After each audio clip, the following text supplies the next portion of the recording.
It's the What Are You Driven By podcast, where we dive deep to see what motivates and drives our community's best leaders.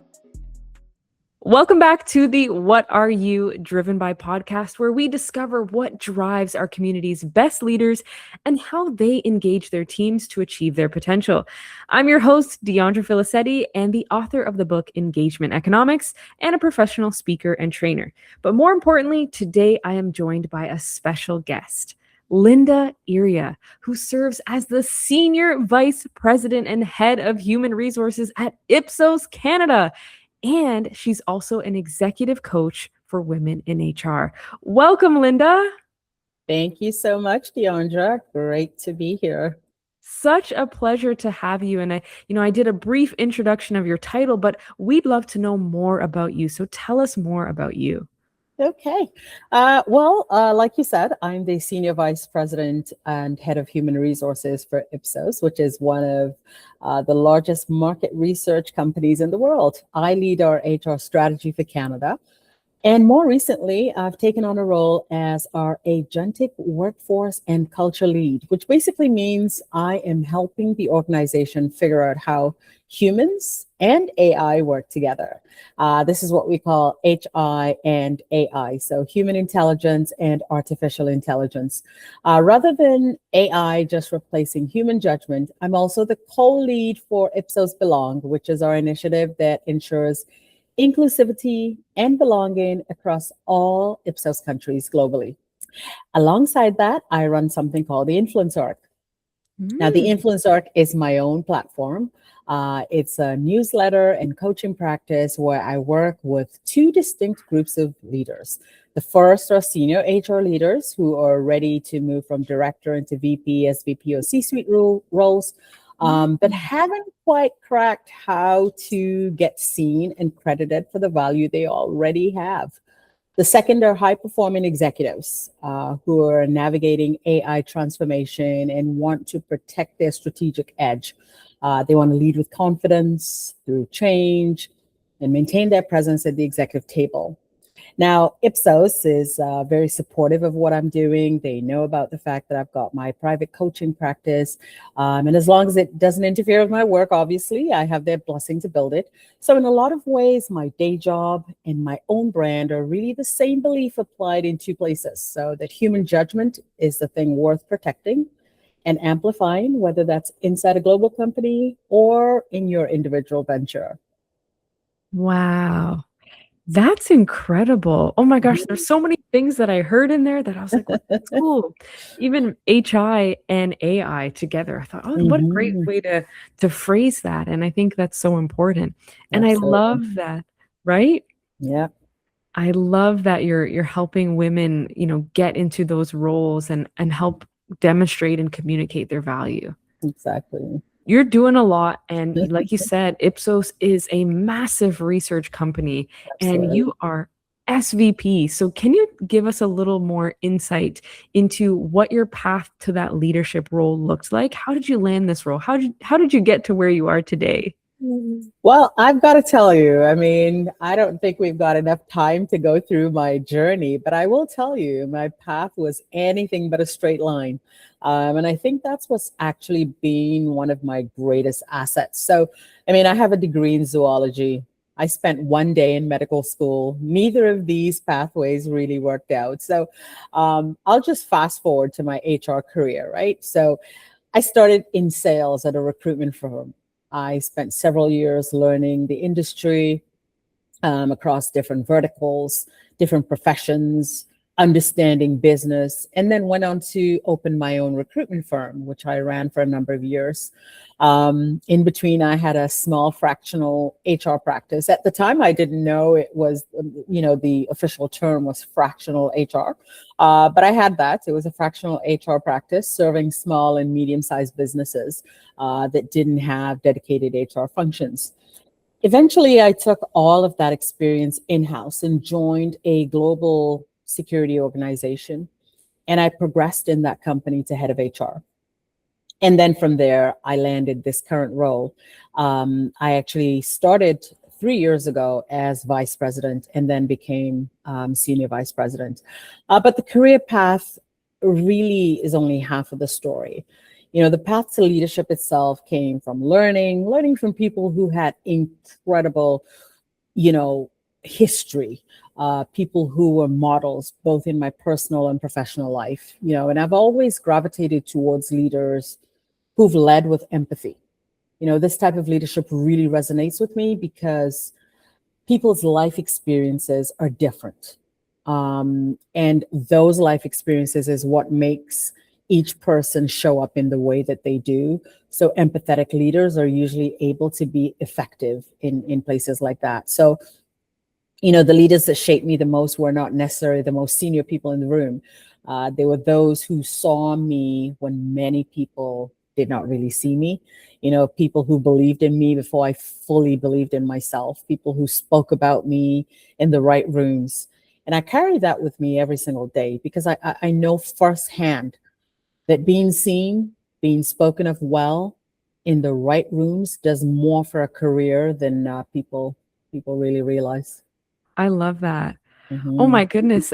And I'm looking at the both ends and starting with zoology. I'm still Mhm. there. I'm like, "Oh my goodness." Okay. What was that transition moment from, medical school to the HR side of things? Right. So for a lot of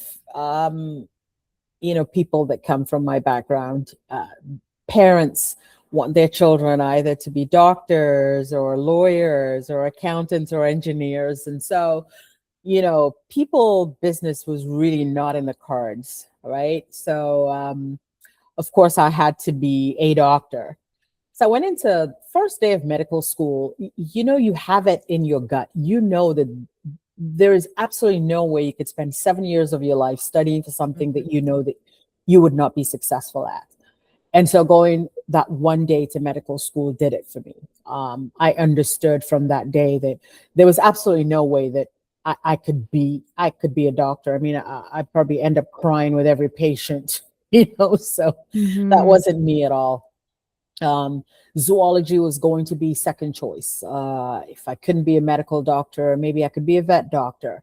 Mm. There is a way that God kind of puts you in the right direction, because even after trying to be a vet doctor, I found out late in university that I was allergic to furry animals. So unless I was going to be looking after crocodiles, even that couldn't work, right? So Oh. um, so yeah, I had just had to go with the talents that I think were part of me, and it was working with people versus Yeah. working with animals or being a doctor that I knew that I couldn't be.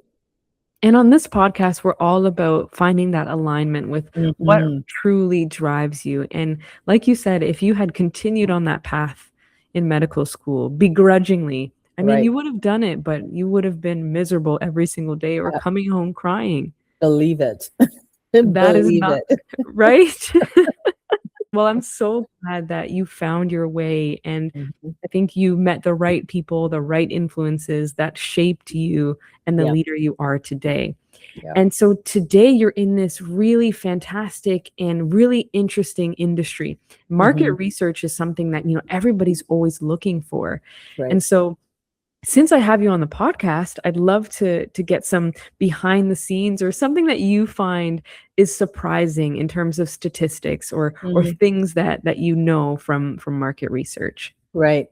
Well, I'll preface it by saying I remember going through the interview for this role, and I never knew really that market research was a thing. I remember sitting down with the CEO after I got hired, and I said, "Who buys this stuff? Like who are we selling to? Who's paying?" Because as far as I was concerned, you'd just go on Google and get whatever research you wanted, but it really is an art. Um, Going through focus groups, surveying people as to what they really believe or feel about a subject. Our researchers are some of the smartest people in the world, PhDs, masters, and really believe in their craft, in the integrity of the these survey results or whatever they put forward. And one of the ones that I find to be really relevant to the world that we're in today, the stats from our recent AI monitor. It's the 5th annual wave across 32 countries. And we're seeing excitement and worry about AI converge to almost the same level globally. And it's the same people feeling both things at once. More than half the people, 54%, say AI already has changed their daily lives in the last 3 to 5 years. But then 66% expect it to have an even bigger impact in the next 3 to 5. So for a global HR leader, this is something that's specifically framing for me, that employees are holding wonder and worry simultaneously. It's highly valuable data for addressing workforce sentiment and managing change resistance among, when you're having AI rollout. So, I think this lines up really greatly with what I see internally. We're seeing more workers report more AI tools, this ChatGPT, this Gemini, this Copilot, this Claude. But half now see ChatGPT or similar tools in their workforce, up from 38% from last year. But here's the surprising part. A separate survey found 3 in 5 employees still are not using AI at all. And the gap really comes down to whether people have a practical, relevant use case for their actual job. So adoption isn't really about tooling. It's a translation problem. People need to see themselves in this AI world. And that's exactly the gap I think about in my work. At Ipsos, we talk a lot about blending human intelligence and artificial intelligence. And that's regardless of your function, whether you're a researcher, whether you're in HR, whether you're in accounting. That's the lens that I now bring to leadership. The tech adoption curve is not the hard part. It's helping humans trust their own judgment enough to stay in the loop. Wow. Thank you for that. That's fascinating. And, we're grateful to have some of the statistics that you're looking at. And it's interesting and fascinating that 3 out of 5 people are not applying AI, because I would have assumed, just because I feel so engulfed in AI Right. and I'm seeing it everywhere, that most people are using it. Right. So it's fascinating. And I think you're in a position where, being at the cutting edge of the research and seeing the stats has got to be so interesting to see what's going on in the world. How do humans feel? Yes. I think the important thing is also taking the guesswork out, because sometimes people think, oh, all the young people are using AI. And then sometimes you find that not all young people want to use AI. Or you think of the fact that young people are just coming out of school. And in school, primarily, sometimes, there is a ban on the use of AI in some schools. So, statistics give us that edge to see what's actually accurate versus just putting a human spin on it. Yeah, right. Our assumptions and our biases. Yeah. Wow. Thank you for that. No problem. And I want to touch on other parts of your leadership role, because, as fascinating as it is to be working with the data, you're also working with the people. And Yeah. so I'd love to know, as you're working with a team, the team around you and the people around you, engagement can be something that we struggle with, struggling to engage our teams. So I'd love to know what strategies you use to build more engagement on your team. Well, I mean, for me, engagement starts with one fundamental belief.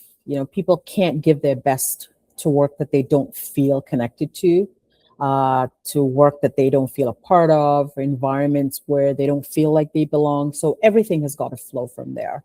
So in practice, that means a few things. So first, I'm a big believer in stay interviews. So I don't call them stay interviews per se, but for the purpose of a podcast, I'll say that. Basically, you shouldn't be waiting around until someone's halfway through the door to find out what their needs are. You've got to have real conversations proactively, asking employees, what's keeping you here? What would make your experience as an employee better? At Ipsos, my CEO and I actually do this together through what we call Your Perspectives meetings. And basically, that's what that is. It's dedicated spaces where we gather employees in small groups and have them speak honestly about what's working and what's not working. The underlying thing here is that they know that they're not going to be penalized for whatever they say. So we create that psychological safety for them. So these conversations tell you more than an engagement survey would. Mm-hmm. But it only works if people feel safe enough to be honest. So, that's not a given. You've got to create that intentionally. Secondly, recognizing people's contributions, both publicly and specifically, not a general, hey, you did a great job, but naming exactly what it is that an employee did that was impactful. Why did it matter? Especially for the people who are not naturally the loudest in the room, the people who are not going to advertise what it is that they've done. So those are often the people whose contributions get absorbed into the collective without anyone really, naming it. Thirdly, I work hard to create spaces for dissenting voices. If everyone in the room is agreeing, I get a little bit nervous because it means that someone's not really saying what they think. So psychological safety isn't a perk. It's really a performance strategy. And underpinning all of this is cognitive diversity. Genuinely welcoming different ways of thinking, different backgrounds, different perspectives, not just as an inclusion initiative, but because the best decisions that I've ever been a part of have come from rooms where not everyone's thinking the same way. And that's what our Belong initiative at Ipsos is really about, building those environments where people don't just feel that they're tolerated, but they feel like their difference is actually an asset. It means something when I can bring a different perspective. And I want to be honest about something. None of this happens in a vacuum. I know a lot of people in HR might be listening to this, and I'm very fortunate to work with a CEO here in Canada who genuinely believes in a true partnership with the people function. She understands that business simply can't run without people. And so she doesn't just say it, she lives it. That's why, we do the Your Perspectives meetings together. It's a perfect example of her really walking the walk, right? So that kind of leadership from the top is what makes everything else possible. It doesn't make the work any easier, but it makes it a lot more meaningful, and when you get to do all of that consistently, when people feel seen, feel heard, feel psychologically safe and included, what you get isn't really an engagement score.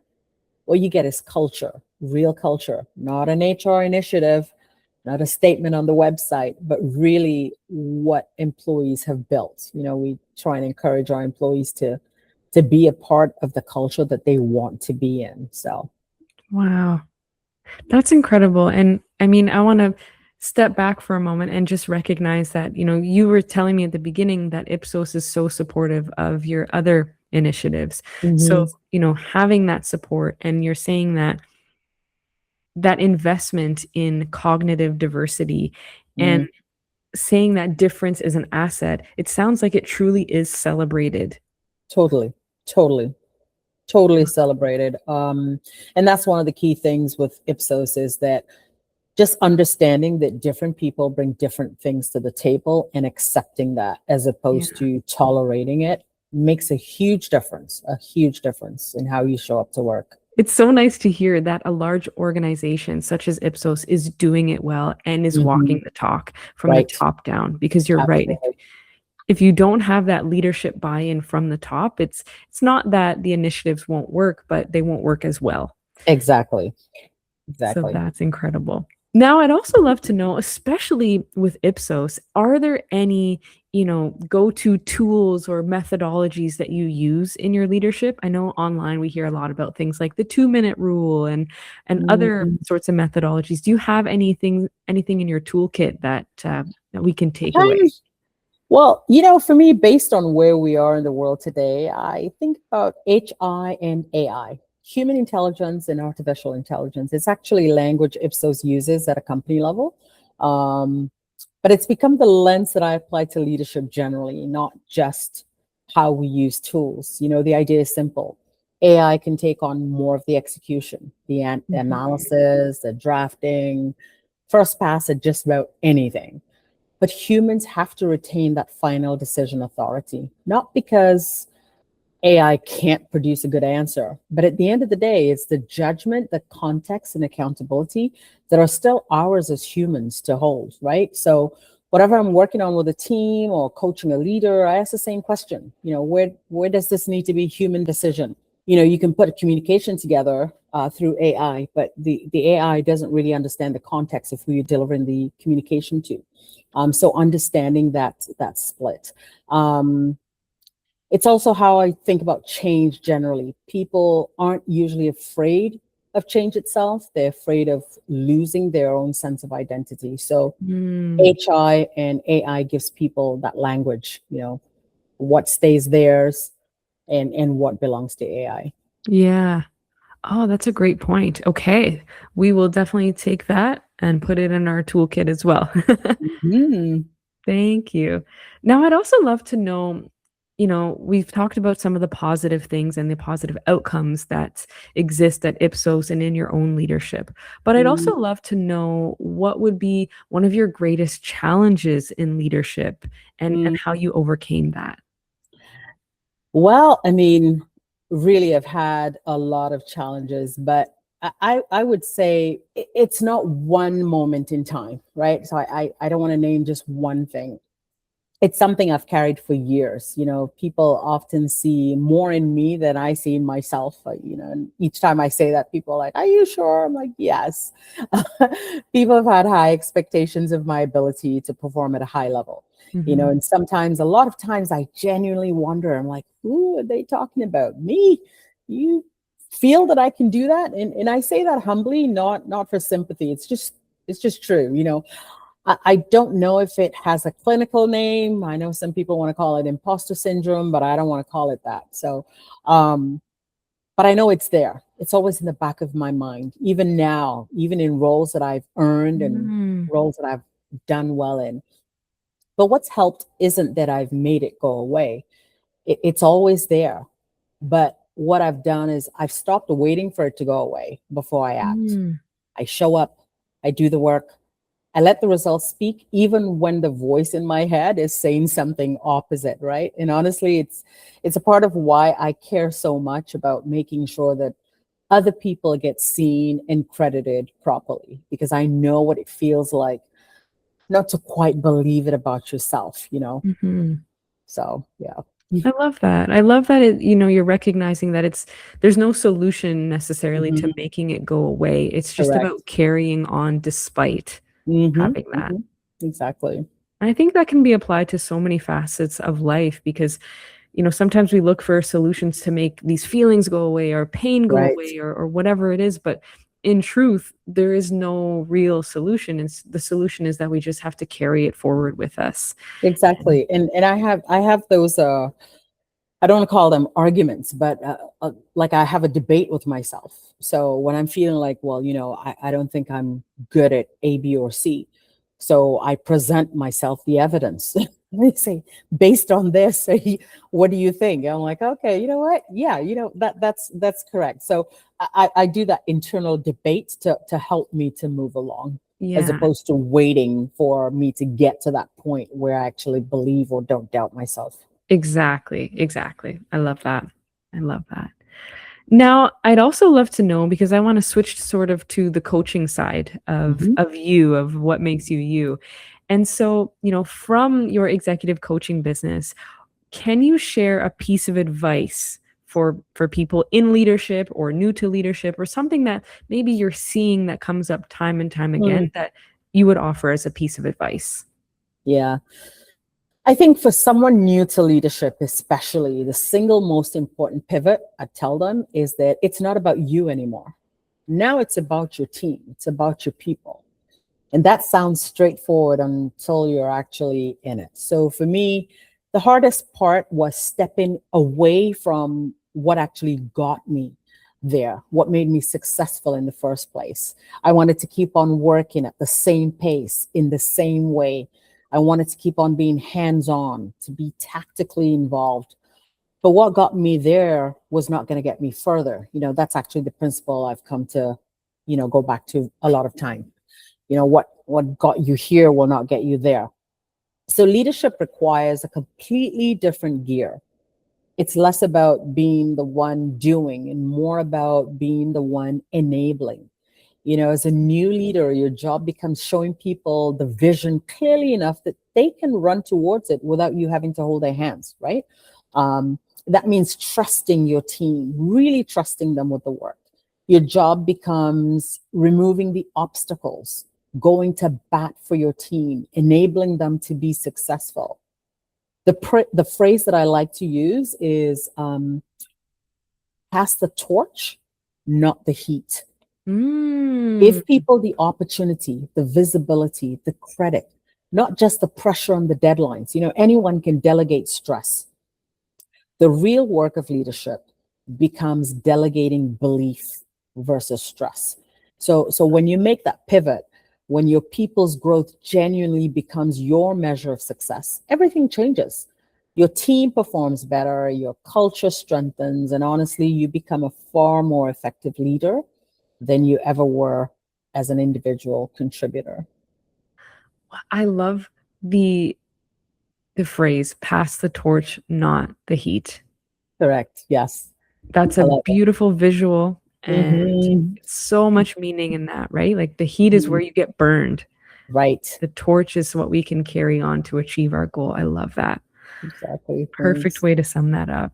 And with that, I want to know if there's something that sticks out in your mind where you have a story of impact. It's someone that you've impacted and you've seen how your influence as a leader has actually made a difference. Right. Yes. I always go back to people being seen because I truly believe that everybody's got something in them that can impact somebody else. I remember one person really stands out to me. He was on my team years ago at a firm that I worked in.